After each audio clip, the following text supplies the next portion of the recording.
Assalamualaikum warahmatullahi wabarakatuh. Salam Pramuka. Pada video ini saya akan membahas tentang memahami TKU atau TKK, SKU atau SKK, serta Pramuka Garuda. Baiklah, pada pembahasan yang pertama kita akan membahas tentang apa sih pengertian dari TKU dan TKK itu sendiri, serta apa sih perbedaan antara keduanya. Oke, pengertian TKU dan TKK. TKU adalah singkatan dari Tanda Kecakapan Umum, merupakan sebuah tanda yang diberikan kepada para anggota pramuka siaga dan penggalang. Biasanya, tanda kecakapan umum akan berbentuk lambang yang diberikan kepada anak pramuka yang sudah menyelesaikan tugas yang berada pada buku saku SKU atau Syarat Kecakapan Umum. Tanda kecakapan umum pada pramuka memiliki beberapa macam lambang dan tingkatannya, serta memberikan lambang tanda kecakapan umum ini pun sudah diperhitungkan dan ada aturannya. Pemberian lambang tanda kecakapan umum ini dilakukan apabila seorang anggota pramuka sudah menyelesaikan tugas yang ada di Syarat Kecakapan Khusus atau SKK.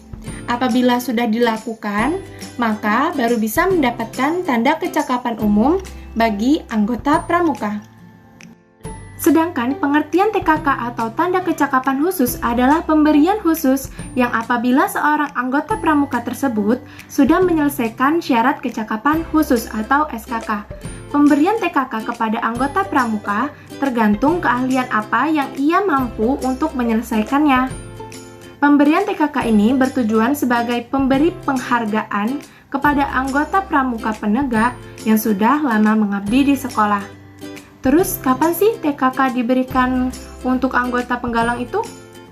TKK diberikan pada anggota-anggota penggalang pada saat ia memasuki jabatan penggalang rakit. Boleh seorang anggota pramuka tersebut memiliki TKK pramuka.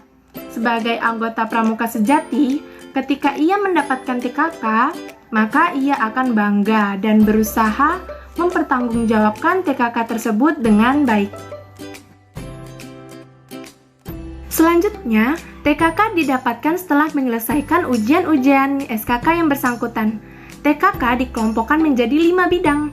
Bidang agama, mental, moral, spiritual, pembentukan pribadi dan watak berwarna dasar TKK kuning.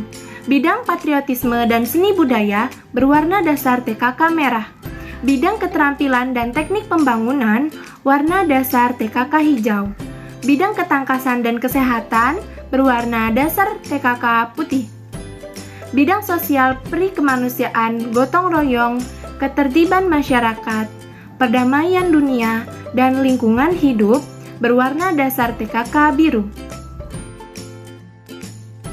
TKK dibedakan atas tingkatan-tingkatan sebagai berikut. Yang pertama, siaga. Hanya satu tingkat berbentuk segitiga yang puncaknya di bawah, dengan panjang sisi 3 cm dan tinggi 2 cm. Yang kedua, pramuka penggalang, penegak, serta pandega. Terdapat 3 tingkatan. Yang pertama, tingkat purwa, berbentuk lingkaran dengan garis tengah 2,5 cm dan dikelilingi bingkai 2 mm. Yang kedua, tingkat madya berbentuk bujur sangkar dengan ukuran sisi 2,5 cm dikelilingi bingkai 2 mm. Yang ketiga, tingkat utama berbentuk segi 5 beraturan dengan ukuran sisi masing-masing 2 cm dikelilingi bingkai 2 mm.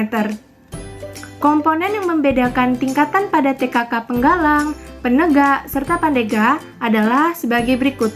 Yang pertama, warna bingkai TKK penggalang adalah merah. Yang kedua, warna bingkai TKK penegak atau pandega berwarna kuning. TKK yang dimiliki seorang pramuka harus terjamin bahwa kecakapan yang dimilikinya dapat dipertanggungjawabkan. Nah, selanjutnya, perbedaan antara TKU dan TKK, yaitu TKU, tanda kecakapan umum, harus dimiliki setiap anggota pramuka.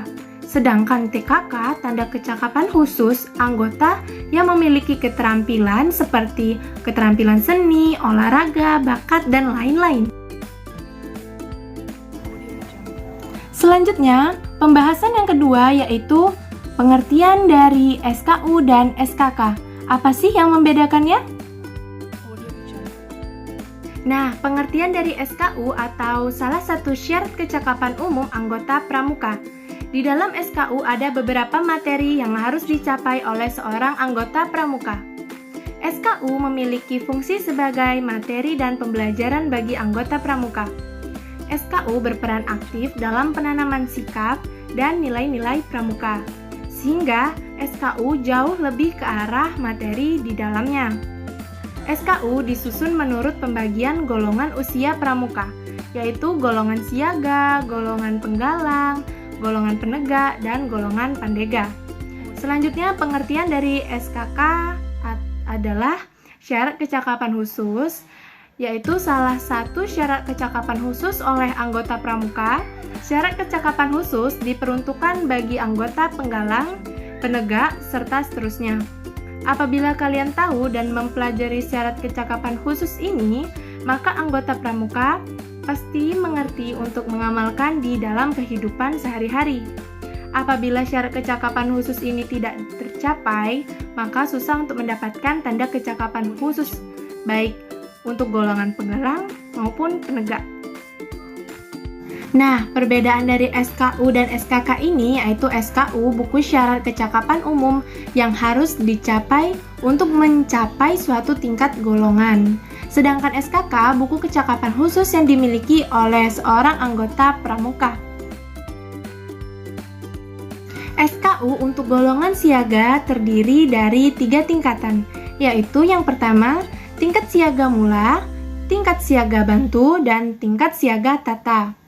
SKU untuk golongan penggalang terdiri dari 3 tingkatan, yaitu tingkat penggalang ramu, tingkat penggalang rakit, dan tingkat penggalang terap. Selanjutnya, SKU untuk golongan penegak terdiri dari 2 tingkatan, yaitu yang pertama tingkat penegak bantara dan yang kedua tingkatan penegak laksana. Selanjutnya, SKU untuk golongan pandega terdiri dari 1 tingkatan saja, yaitu tingkatan pandega. Selanjutnya, pembahasan ketiga yaitu apa sih pengertian dari Pramuka Garuda itu? Pengertian dari Pramuka Garuda itu sendiri yaitu seorang yang telah menyelesaikan SPG. Pramuka Garuda adalah seseorang pramuka yang dapat menjadi teladan dan berhak menyandang tanda Pramuka Garuda atau TPG. SPG atau TPG disediakan sesuai dengan golongan usia. Komponen yang membedakan TPG siaga, penggalang, penegak, serta pandega adalah warna dasar TPG itu sendiri. Seperti yang telah dijelaskan tadi, SPG atau TPG disediakan sesuai dengan golongan usia. Komponen yang membedakan TPG siaga, penggalang, penegak, serta pandega adalah warna dasar TPG itu sendiri. TPG siaga berwarna dasar hijau, TPG penggalang berwarna dasar merah, TPG penegak berwarna dasar kuning, TPG pandega berwarna dasar coklat. Syarat menempuh Pramuka Garuda pada golongannya, yang pertama, SPG siaga dapat ditempuh oleh Pramuka Siaga Tata. Yang kedua, SPG penggalang dapat ditempuh oleh Pramuka Penggalang Terap. Yang ketiga, SPG penegak dapat ditempuh oleh Pramuka Penegak Laksana. Serta pandega dapat ditempuh oleh Pramuka Pandega yang memiliki syarat-syarat tertentu. Pemegang TPG berkewajiban menjaga nama baik pribadi dan meningkatkan kemampuannya agar tetap dapat menjadi teladan, baik bagi pramuka maupun bagi anak-anak dan pemuda lainnya, serta mendorong, membantu, dan menggiatkan teman-teman pramuka lainnya untuk memenuhi syarat-syarat Pramuka Garuda tersebut. Baiklah, itu saja yang bisa dapat saya sampaikan. Apabila ada kesalahan kata, saya mohon maaf. Wassalamualaikum warahmatullahi wabarakatuh. Salam Pramuka.